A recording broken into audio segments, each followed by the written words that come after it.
I got my best friend expelled. Story time. When I was in high school, I used to have this best friend named Kyle. And we used to mess with each other all the time. Like this one time, he smacked our gym teacher's butt and convinced him it was me, and I got suspended for like 2 days. So, of course, I had to get him back. So when I returned to school, I came up with this prank that may have went a little too far. I stayed after school and waited for all the teachers to go home. Went to his homeroom class and destroyed it. I mean, I really messed it up.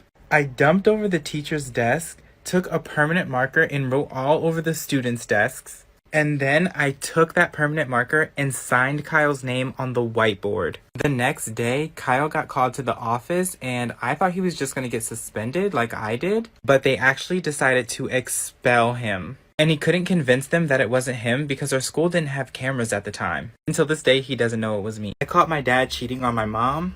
Story time. So my parents are married, and it seemed like everything was going good. You know, they never lied to each other, they were always honest with one another. In fact, they even decided to have another baby, and now my mom is currently 5 months pregnant. And I was under the impression that they were perfect. Until one day I overslept and missed the school bus, so I decided to stay home. And I was supposed to be home by myself, but I noticed that my dad's car was still in the driveway. And I know for sure he had work, so I figured he may have overslept too. So I decided that I was gonna be nice and wake him up. So I started to head over to his bedroom. But the closer I got to his room, the more adult noises I started to hear. And I could also hear a woman, but my mom wasn't home. So I immediately get angry and barge into my parents' bedroom. And I saw my dad on top of some random lady. And of course they were shocked when they seen me. Full story on YouTube. I shaved off my sister's eyebrows.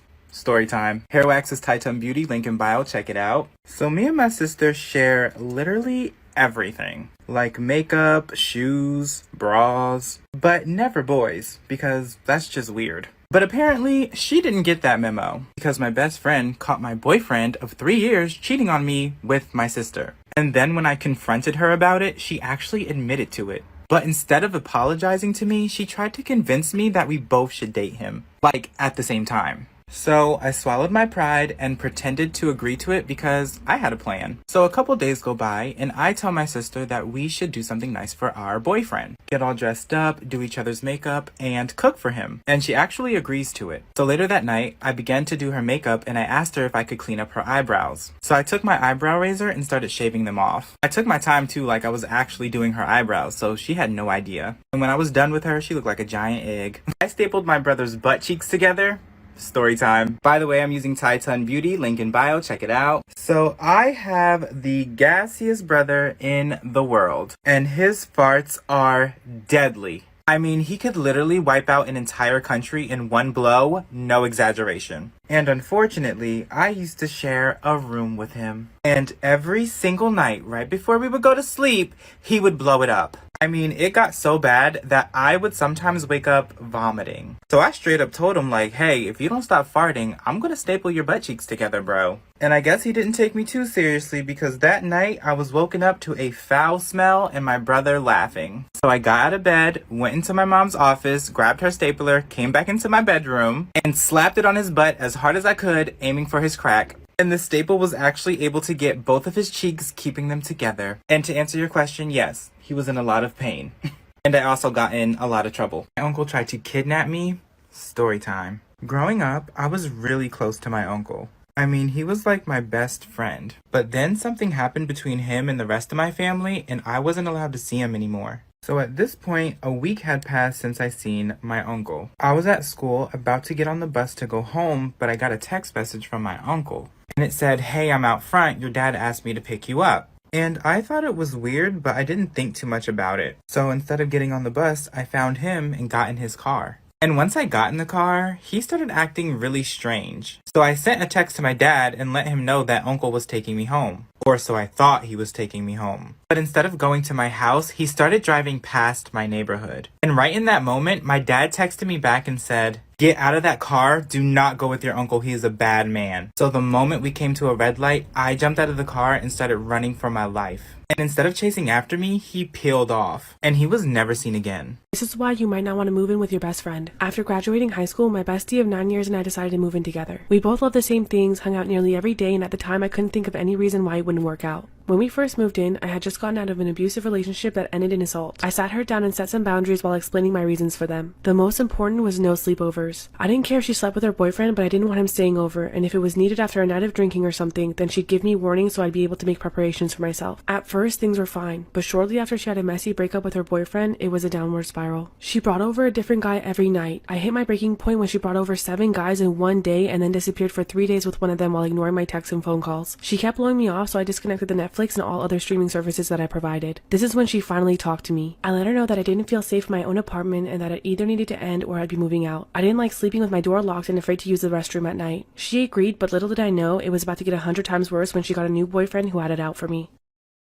Part 2 of why you might not want to move in with your best friend. A few months after renewing our lease, we both started dating new guys. Hers seemed nice at first, but that illusion of kindness quickly dissolved. We lived on a smoke-free campus and he constantly smoked on our balcony. When I told him he couldn't do that or we'd get a fine, he told me to shut the F up. I was shocked. Around Christmas, he got evicted from his apartment and my roommate told him he could stay with us without even consulting me. He said it would only be until the beginning of the year and he'd paid a third of the bills. However, he didn't hold up to any of that. He laid around all day, eating my food, using my Netflix, and so on. When I texted my bestie about it, she told me it wasn't her problem and to confront him. I served him a 30-day notice and told him I'd take him to court if he didn't leave. He left that day and my bestie went with him while still paying rent at our place. 6 months later, they were back. He was pissed and began fat-shaming me, loudly wondering why my boyfriend was willing to date a whale like me. When I left him a note asking him to stop eating my food, he wrote, "Just trying to help you out with your diet," with a well sticker. The last straw was when I came home and he was picking my lock. Apparently, they'd both gotten into hard drugs and were pawning things off. I called my boyfriend and family and within a few days I was all moved out. I found out later they got evicted. I haven't talked to her since.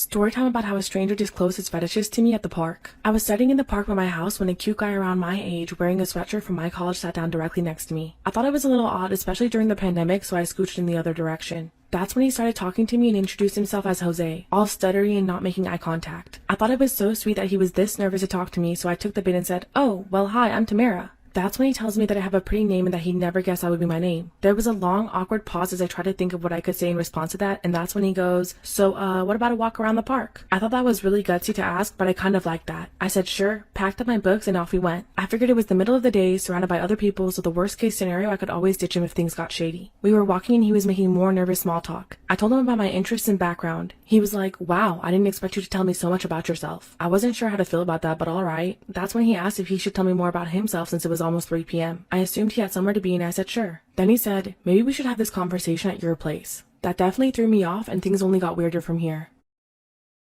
Part 2 of how a stranger disclosed his fetishes to me at the park. I thought asking me, a total stranger, to stop what I was doing and take a walk with him was gutsy, but what he just said was sleazy at best. I nervously looked for non-confrontational outs and said, "Ahaha, we're definitely not going to my place." He said, "Oh, okay, sure. I didn't mean where you live, just meant the place, where it is we're going. I'm sure you got something all worked out. Anyways, I can tell you about myself, sure." He was looking around to see if other people were listening and he goes, "See, I'm really more of an ass kind of guy. I have a major spanking fetish, so if you got any skirts or..." I tuned out the rest as I started screaming in my head. Forget the non-confrontational exit, I instinctively went, "Stop, this conversation is over," turning to hightail it out of there. The guy ran after me going, "Wait, what? I'm sorry, I didn't mean to. I'm sorry. The ad said you were cool with kinks and stuff, so I just thought, wow, I'm sorry." Alright, that slowed me down. I'm thinking, did he just say ad? Then he said, "Again, I'm so sorry, and look, this may not be the best time to ask, but am I still getting charged full-time even though you're leaving?" It turns out, poor guy was experiencing a touch of pandemic loneliness and hired a call girl off some personals online. She told him she'd be in the park wearing almost my identical outfit and described the features similar to mine. You know what I find funny? That these sickos decided to make a day called International Rape Day. A day where you could rape women and children. I'm not surprised why they chose the month of April. And I'm gonna tell you why. The whole month of April is Sexual Assault Awareness Month. A month that is dedicated to the people that have been abused, respecting them and their stories. These sickos are coming together and going against this month, bringing fear to us, bringing rape, hurting us. This is not okay. Women, please carry a weapon, not only that day, but always. And to the sickos that are being part of International Rape Day, I just want to tell you, we're not playing anymore. It might be your last day here.